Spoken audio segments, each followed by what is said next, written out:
Boa noite, gente, todos. Bem-vindos aqui ao canal Filosofia de Primeira. Se esses vídeos e essas falas fazem sentido a você e seu modo de ver a vida, inscreva-se, comente e compartilhe. Hoje, dando sequência à nossa série aqui, As Mulheres e a Psicanálise, falaremos da nossa segunda pensadora, chamada Anna Freud. E quem foi Anna Freud? Quando você lembra do sobrenome, você acaba associando ao próprio Freud, Sigmund Freud. É a filha caçula. Anna Freud nasceu em 1895.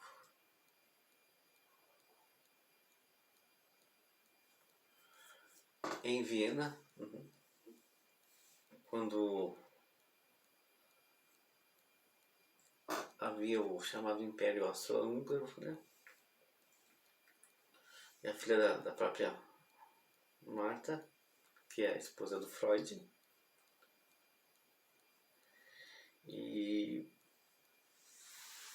e a própria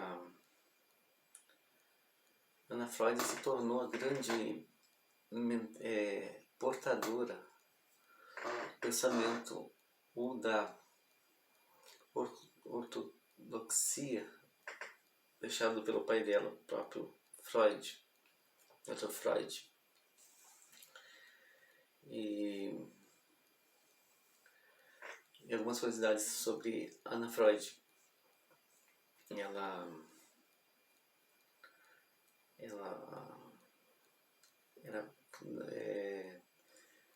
Ela se formou em medicina em 1920. Em 1922 ela se tornou membro da Sociedade Psicanalítica de Viena.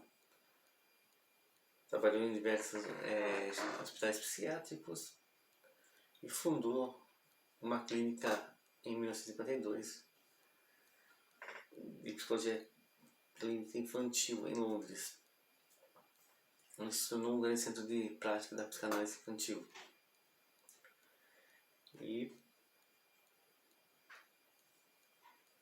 uma grande curiosidade, Anna Freud foi criada a filha que os Freud e sua esposa não desejavam. Porém, apesar de ter esse impasse, ela sempre teve uma grande admiração pelo pai. E seguiu a carreira.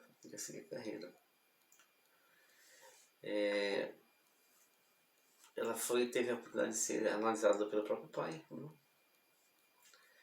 E em 1920, em 1912, ela também fazia sua formação em pedagogia,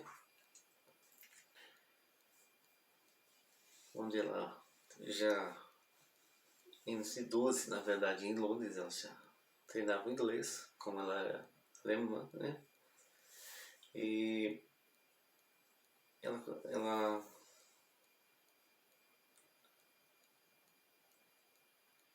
Anna Freud, ela decide trabalhar com a questão infantil dentro da psicanálise. E exerceu, depois de 14 anos e 20, o cargo de educadora infantil. Daí teve essa proximidade dela com a psicanálise infantil. O seu ingresso na psicanálise infantil o que justificava por a questão da formação. Ela, apesar de ter essa paixão e essa satisfação de trabalhar a psicanálise infantil, ela não teve filhos. E nem gerou seus próprios filhos.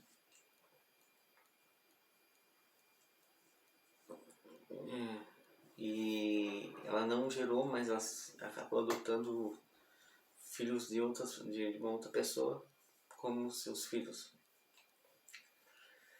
Além do trabalho da psicanálise, ela se dedicou a dar continuidade à obra do pai, o Dr. Freud, E vamos pensar agora quais são quais as contribuições da teoria de Anna Freud dentro da psicanálise e tanto da psicologia infantil.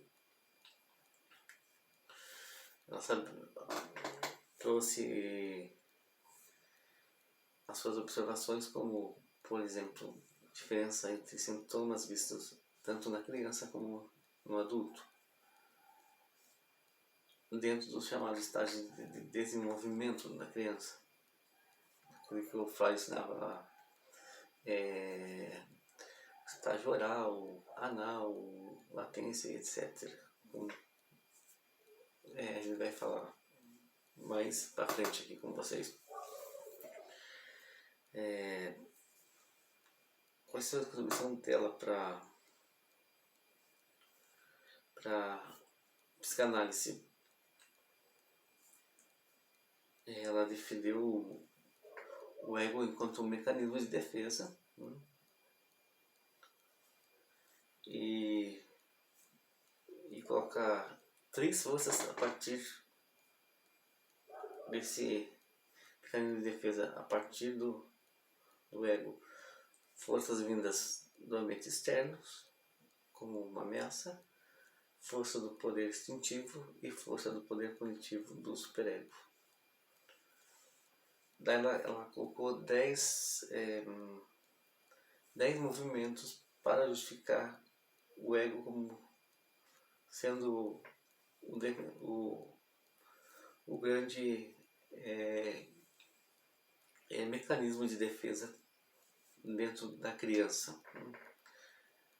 Por exemplo, estabeleceu o movimento de negação, a recusa consciente de perceber os fatos que perturbam, o deslocamento, desloca o impulso para um outro alvo, a anulação que tenta cancelar uma experiência primeira desagradável por uma ação, a projeção contribui a atribuir a outros sentimentos ruins de si mesmo, a racionalização substitui o movimento assustador por uma explicação razoável, a formação reativa, a fixação por uma pessoa, desejo, ideia que se opõe ao impulso temido pelo inconsciente,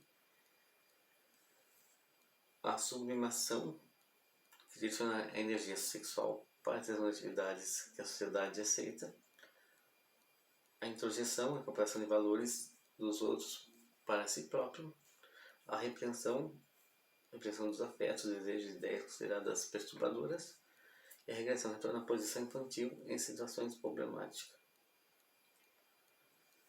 E quais são as principais ideias da própria Anna Freud? É o desenvolvimento psicossexual da criança, daquilo da oral, anal, fálica e período de latência genital, a importância do ego na estrutura da personalidade e os mecanismos de defesa do ego, como a repreensão, a racionalização, a negação, a projeção, entre outros, conforme eu falei aqui com vocês. O papel dos conflitos intrapsíquicos na formação da personalidade, a importância do set analítico, da compreensão sobre a transferência da relação terapêutica psicanalítica, a psicanálise com as crianças pela utilização de jogos de desenho como meio de expressão, e o papel da educação no ambiente familiar na formação da personalidade da criança.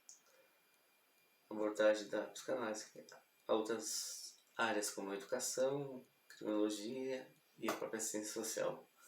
A ênfase na psicanálise, o método de compreensão do comportamento e do tratamento dos distúrbios psíquicos. E algumas obras aqui que eu vou citar a vocês. O normal e o patológico da criança, a crença na psicanálise, o ego e os mecanismos de defesa, o tratamento psicanalítico das crianças, a correspondência e a sombra do pai. Essas são as obras da própria Anna Freud, que faleceu em 1982 em Londres. Então essa foi Anna Freud, que contribuiu para a continuidade da obra do pai, Dr. Freud, mas que procurou desenvolver na sua área a psicanálise a partir da observação do comportamento infantil e suas causas dentro aí do contexto da vida adulta. Como se dedicava a problemas da fase adulta a partir de distúrbios na infância. Então essa foi a contribuição de Anna Freud para a psicanálise clínica. Então essa foi a nossa segunda autora.